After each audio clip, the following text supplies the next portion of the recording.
In the heat of World War II, one weapon stood out among the rest, earning its place in history as the rifle that helped to win the war.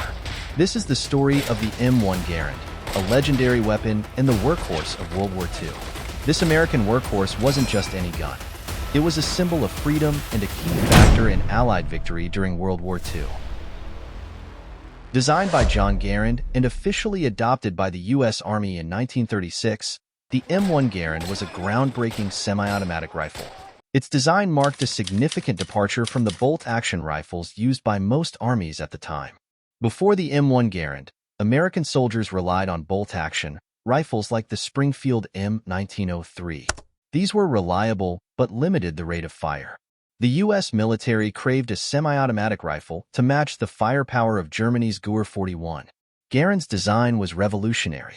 It used a unique gas-operated system, eliminating the need for manual bolt manipulation after each shot. This allowed soldiers to fire faster and maintain a tactical advantage. Chambered with the powerful .30-06 Springfield cartridge, the Garand provided soldiers with rapid-fire capability and unmatched reliability. General George S. Patton famously called it the greatest battle implement ever devised. The M1 Garand's semi-automatic action allowed for a much faster rate of fire compared to bolt-action rifles. It has a maximum effective range of 300 yards or 270 meters. However, bullets drop significantly after 200 yards. Therefore, the M1 has a practical effective range of about 200 yards.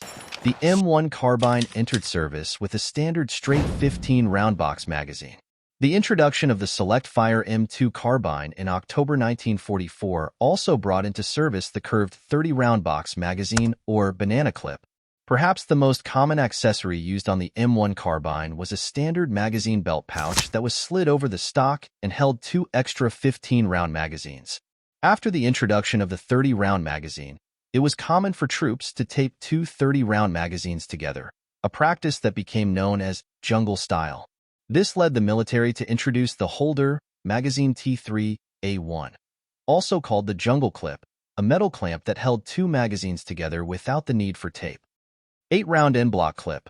It could hold 8 rounds of .30-06 Springfield ammunition with impressive accuracy in an N-block clip ping factor, which would eject an empty clip with a distinctive metallic ping sound once empty, alerting soldiers to reload. This unique feature became a symbol of American firepower. Weighing in at around 9.5 pounds and featuring a 24-inch barrel, the Garand was both durable and accurate, making it a reliable choice in the varied conditions of the battlefield.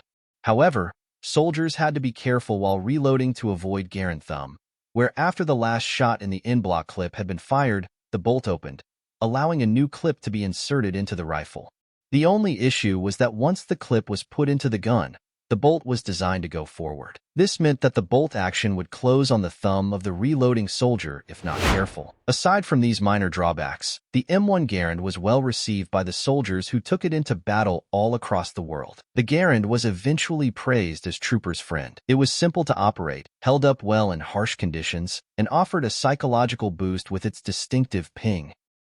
The M1 Garand saw extensive use in all theaters of World War II, from the beaches of Normandy to the islands of the Pacific. A total of over 6.1 million M1 carbines of various models were manufactured, making it the most produced small arm for the American military during World War II, compared with about 5.4 million M1 rifles and about 1.3 million Thompson submachine guns. The Garand's impact on the war effort cannot be overstated.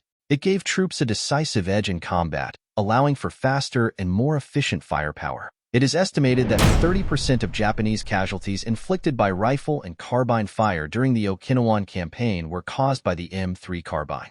Approximately 50% of American soldiers were armed with the M1 Garand.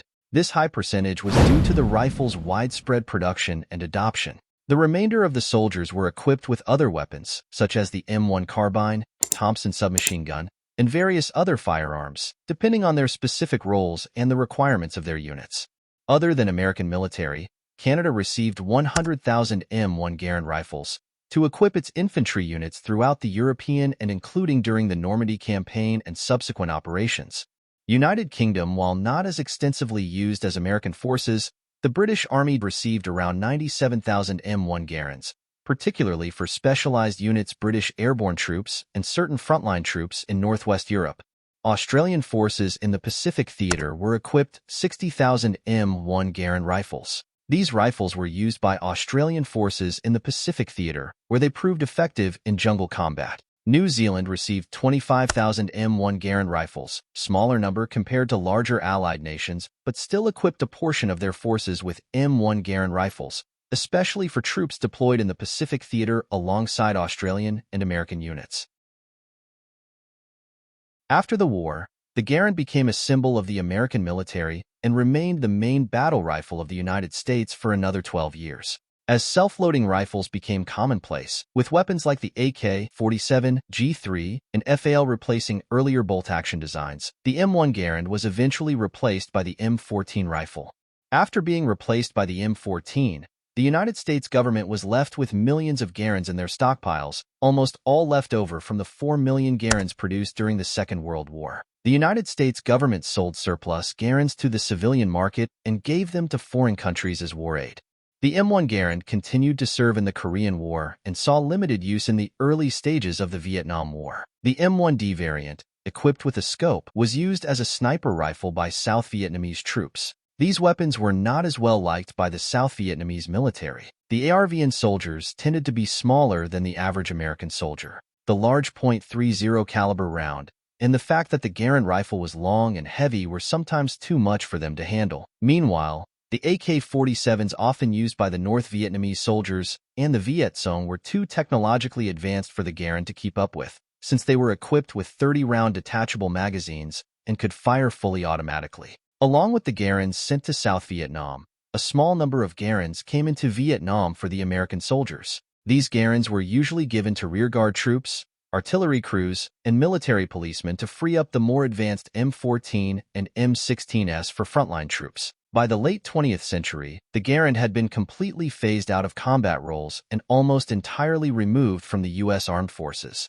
The M1 Garand's influence goes beyond its battlefield prowess. It paved the way for future semi-automatic rifles and demonstrated the effectiveness of gas-operated systems. The M1 Garand is more than just a rifle. It's a piece of history, a testament to innovation, and a symbol of bravery. Its legacy lives on in the stories of the soldiers who wielded it and in the hearts of enthusiasts worldwide. Today, the Garand can still be seen in use with military drill teams and military funeral honor guards, where a 3-volley salute will be performed to honor the deceased.